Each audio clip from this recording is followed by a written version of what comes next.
We throw around words like intellectual, materialist, religious, and spiritual all the time. They're like little shortcuts, right? Quick ways to file people and their ideas away. But what if those neat little boxes are actually making us miss the whole point? What if the lines between these things are way, way blurrier than we've been taught to think? So here's our game plan for how we're going to break this all down. First, we're going to look at those stereotypes head on. Then, we absolutely have to get on the same page about what these words even mean. After that, we'll dive into some pretty surprising places where these worlds overlap, figure out the true role of our own intellect, and finally, get to the real powerhouse behind it all. It all leads to a really powerful conclusion about how our own minds work. Okay, let's jump right in. It's just human nature, isn't it? Our brains love to simplify. To deal with this crazy, complex world, we tend to stuff everything, and everyone, into these simple little categories. And here's the classic example. You see it everywhere. We just assume that if you're an intellectual, you must be all about logic in the material world. And on the flip side, if you're religious or spiritual, well, you probably check your logic at the door and aren't that into material stuff. It's this clean, simple split, one or the other. But, the second you really start to look at actual people, you realize life is so much messier than that.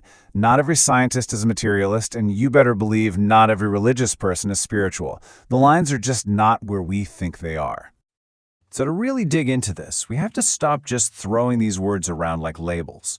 We need to actually understand them as separate ideas, and we've got to build a shared vocabulary first. Let's start with the intellect. This is so much more than just being book smart. Think of it like a powerful processor. It's the tool that takes something raw, like that feeling of awe when you look up at a starry night, and starts to build a theory of the universe out of it. It's the engine that our curiosity uses to create knowledge. Now, being spiritual, that's not about ditching your brain. It's a search that really starts from this deep inner feeling.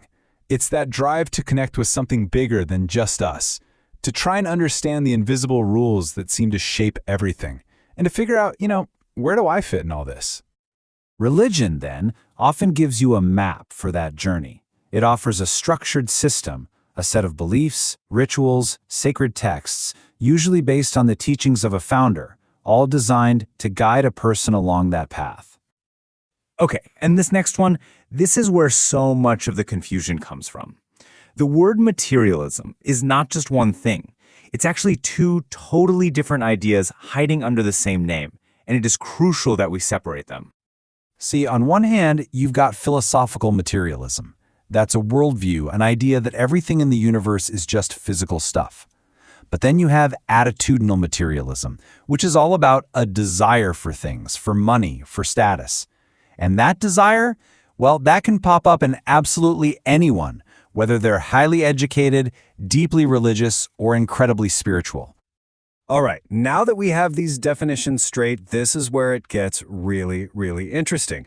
Because those worlds we thought were completely separate, the world of logic and the world of spirit, they're actually starting to smash into each other in some fascinating ways. That old wall that we built between science and spirituality, it's starting to get some serious cracks in it. In fact, some of the most cutting-edge physics today is exploring ideas that, honestly, sound like they were lifted right out of ancient spiritual texts. I mean, this is mind-bending stuff. Quantum physics is forcing us to have a totally new conversation. You've got the observer effect, which shows that the simple act of looking at something can change what it does. It's like our consciousness has an effect on physical reality. And then there's quantum entanglement, these two particles that stay connected no matter how far apart they are. Doesn't that echo those ancient spiritual ideas of oneness and deep connection? Science itself is showing us the limits of that old, purely materialist view. So, if our intellect isn't just for materialists, and science is now poking around in spiritual concepts, what does that mean for our mind? What's its real job in all of this? Is it the enemy of faith, or is it actually the key to understanding it all? Well, what this really shows us is that the intellect isn't picky. It doesn't belong to any one team. It's a universal tool. For a materialist, it's the master controller for everything. In religion, it's the architect that builds the complex structures of theology and dogma. And in a spiritual search, it's used for deductive reasoning, to look at the world and try to connect the dots to higher principles. It's being used everywhere. But hold on, if the intellect is just a tool, kind of like a hammer, then what decides whether that hammer is used to build a home or to tear one down?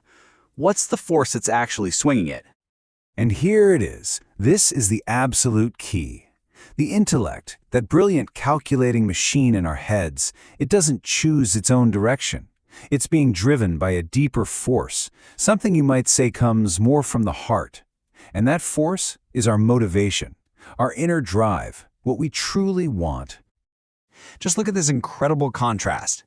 Both Stephen Hawking and Herbert Spencer were brilliant scientific minds.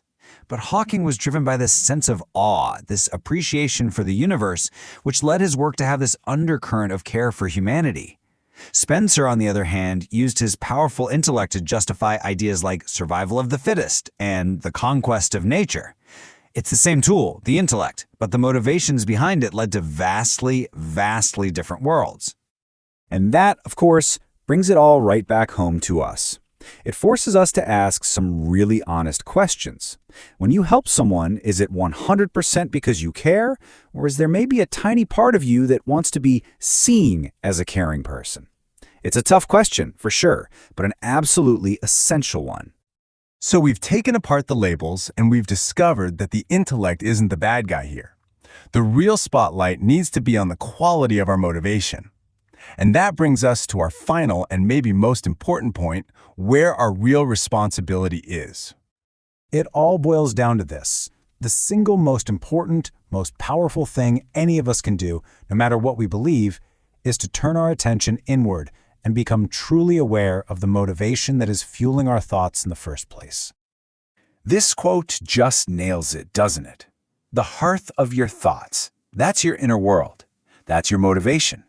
If you can tend to that inner fire and keep it pure, driven by things like genuine care, curiosity, a search for truth, then the intellect, that amazing tool we all have, it has no choice but to build things that create peace and lead to happiness. And so we're not going to end with a nice, tidy answer. We're going to end with a personal challenge for you. Because in the end, it's not about what label you wear, intellectual, spiritual, religious, whatever. It's about the quality of that inner fire that you're cultivating every single day. So the real question is, how will you tend to the hearth of your thought?